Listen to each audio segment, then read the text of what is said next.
Hello everyone, आज है 3 जुलाई और आज इस वीडियो में हम बात करने जा रहे हैं वोडाफोन आइडिया के बारे में। देखिए 17 रुपये का शेयर है, 2% की तेज़ी आई है और कई सारी इवेंट्स है यहाँ पर।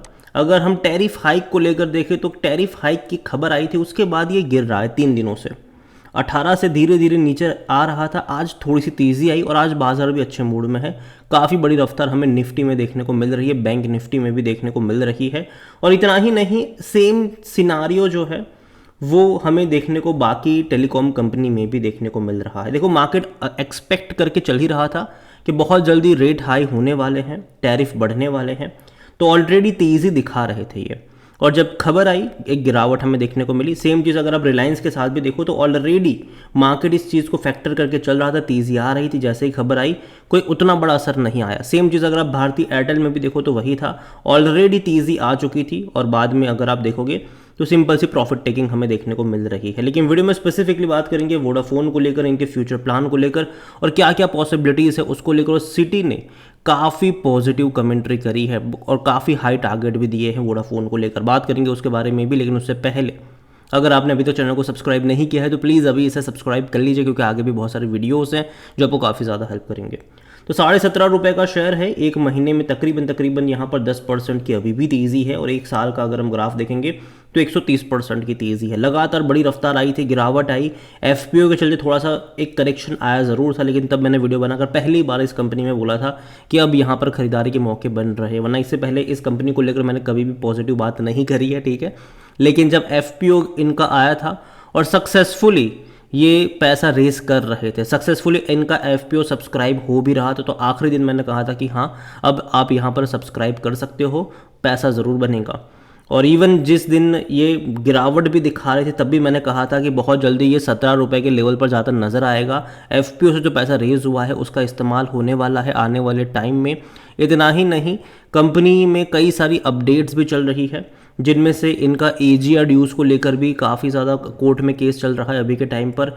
और 17 रुपये का लेवल बहुत जल्दी टेस्ट करेगा ये मैंने कहा था, और वहाँ पर ये गया भी सही बहुत जल्दी।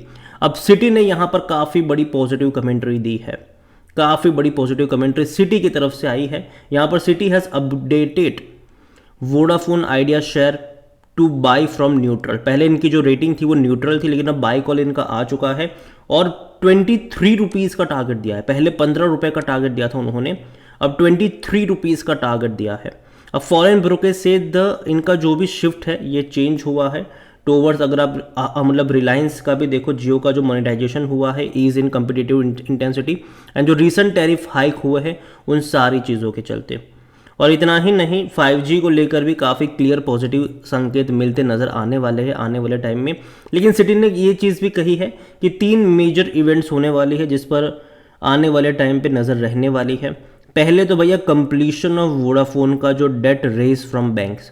देखो एफपीओ से तो इन्होंने 18,000 करोड़ रुपए रेज कर लिए हैं, ठीक है, लेकिन कंपनी का प्लान ये भी है कि तकरीबन 14,000 से 15,000 करोड़ रुपए जो है वो बैंक से लोन के तौर पर रेज करने का प्लान है।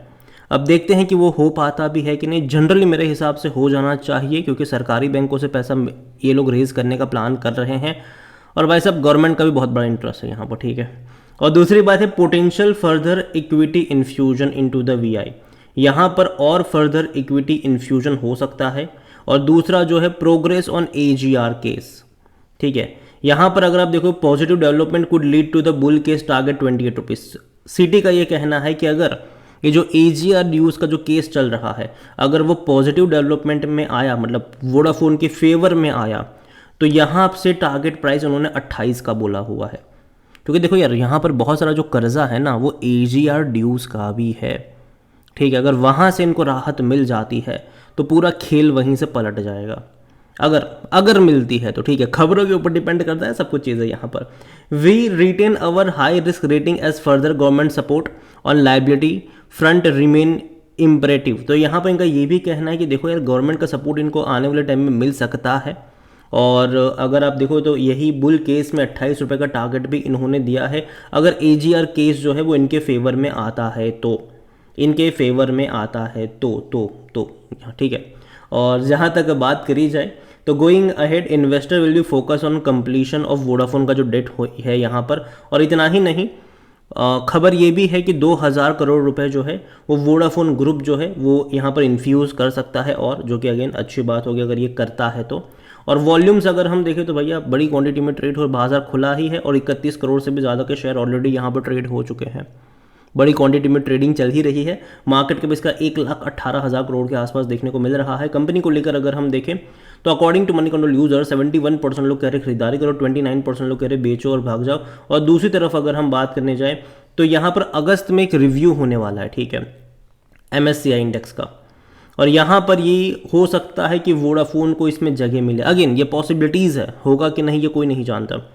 और अगर ऐसा होता है तो एक कह सकते हैं कि पैसिव इनफ्लो भी स्टार्ट हो सकता है यहाँ पर मॉर्गन स्टैनली इंडेक्स में, इसको अगर जगह मिलती है तो। और जहाँ तक कंपनी के बारे में देखें तो यार देखो इनके रेवेन्यू में कोई ग्रोथ नहीं है।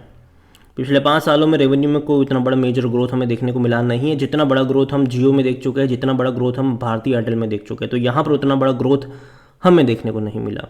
लेकिन जिस तरीके से अभी टैरिफ बढ़ाए गए हैं, मैं उम्मीद करता हूं कि शायद जून के नंबर तो उतने बेटर नहीं आएंगे, लेकिन सितंबर के जो नंबर्स आएंगे क्वार्टर के वो काफ़ी बेहतर हो सकते हैं। स्पेसिफिकली रेवेन्यू फ्रंट पर मुझे लगता है कि बहुत बड़ी तेज़ी आप एक्सपेक्ट करोगे, और जो लॉसेस हो रहे हैं वो तो होंगे ही होंगे, लेकिन थोड़े बहुत कम भी हो सकते हैं वो। और जहाँ तक वैल्यूएशन अगर आप देखोगे तो नेगेटिव में है, क्योंकि कंपनी प्रॉफिट में तो है ही नहीं, लगातार लॉस ही कर रही है। 25% एनालिस्ट कहते हैं खरीदारी करो। और अगर हम इनके फाइनेंशियल सिचुएशन को देखें तो यहाँ पर कोई रेवेन्यू में ग्रोथ नहीं है, क्वार्टर ऑन क्वार्टर भी अगर आप देख लो तो। और लॉस तो है 7,000 करोड़ 8,000 करोड़ के लॉस करी कंपनी क्वार्टरली। लेकिन जिस तरीके से अगर टैरिफ इन्होंने बढ़ाया गया है, ठीक है, उसका असर ये होगा कि इनके रेवेन्यू में एक जंप आएगा।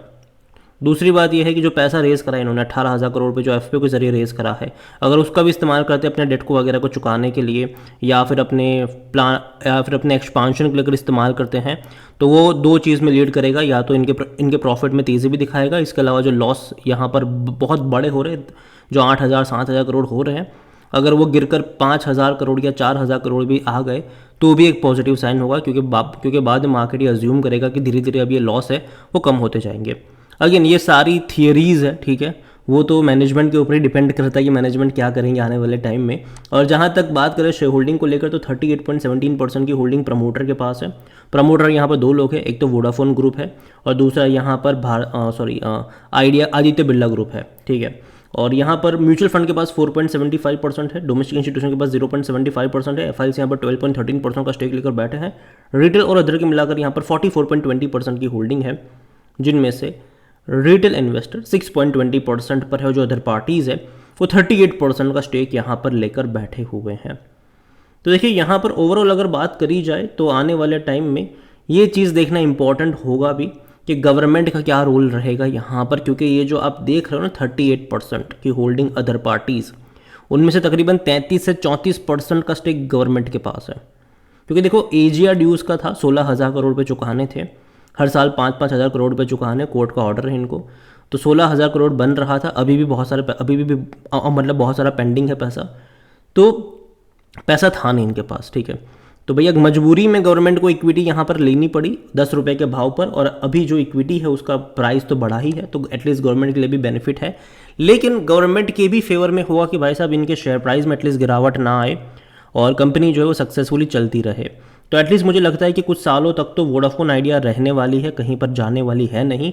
अब देखना ये है कि कितना सक्सेसफुली ये लोग पैसा रेस कर पाते हैं। 2-3 इवेंट्स जो है वो इंपॉर्टेंट रहेगी इनके शेयर प्राइस में तेज़ी लाने के लिए। एक तो बैंक से लोन के जरिए पैसा ये लोग रेस कर पाते हैं कि नहीं वो, और दूसरी जो एजीआर ड्यूज़ का जो केस चल रहा है सुप्रीम कोर्ट में, उसको लेकर इनके फेवर में फैसला आ भी पाता है कि नहीं। वो 2 इवेंट्स यहाँ पर मेरे हिसाब से काफ़ी इंपॉर्टेंट होने वाली है, और उसी के ऊपर डिपेंड करेगा वोडाफोन आइडिया का पूरा फ्यूचर। तो नज़र रखिए, और हाँ, खबरों के ऊपर शेयर ट्रेड करेगा, लेकिन मुझे लगता है कि चीज़ें पॉजिटिव हो सकती है। यहाँ पर 17 रुपये का लेवल काफ़ी अच्छा है, यहाँ पर बेहतरीन तेज़ी दिखाई, हालांकि अभी थोड़ा बहुत करेक्शन देखने को मिल भी रहा है, लेकिन मैं इतना ही कहूँगा कि बेचने वाला शेयर अब ये नहीं रहा, ठीक है। अब यहाँ पर है तो होल्ड करो, ठीक है, लेकिन जहाँ तक बात आती है फ्रेश बाइंग की, तो किसी एक लेवल पे नहीं, लेकिन धीरे धीरे बाय ऑन डिप्स के मौके आपको ढूंढने चाहिए। आगे नहीं, मेरा पर्सनल ओपिनियन है, कोई भी इन्वेस्टमेंट एडवाइस नहीं। वीडियो को यहीं पे एंड करता हूँ। पसंद आया हो तो लाइक करें, शेयर करें, चैनल पर पहली बार है तो प्लीज़ सब्सक्राइब करें, और वोडाफोन आइडिया के बारे में आप क्या सोचते हैं वो भी आप मुझे कमेंट में लिख के बता सकते हैं। Thank you.